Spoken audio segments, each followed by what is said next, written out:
Puerto Rico is La Isla del Encanto, the island of enchantment.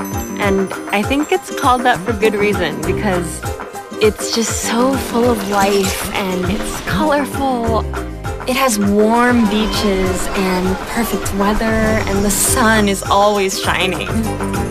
It's where the old world meets the new world in this lush Caribbean island. It's such a special place. Our capital, San Juan, is the oldest city in the United States. Old San Juan is probably the first stop you'll make when you get to Puerto Rico.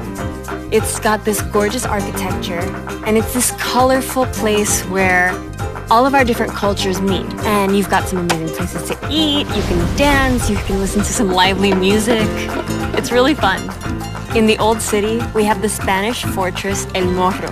You really have to check it out. You have kite flyers outside of it. After you see El Morro, go to La Factoria. It's one of the top bars in the world, and it brought cocktail culture back to the island.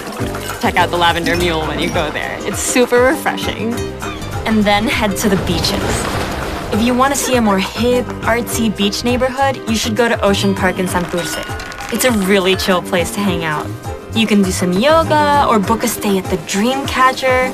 It's so mellow there. Each of their guest rooms is uniquely designed, and they have some great vegetarian food options. If you're lucky, a local can take you to the farmer's market, or they can teach you a local recipe. Santurce is a very creative, vibrant area with all these murals from local artists, and the coffee is really great there too. You should definitely check out Café Conce for the creamiest coffee ever. And then you should walk around and look at the art. Go to Lote 23.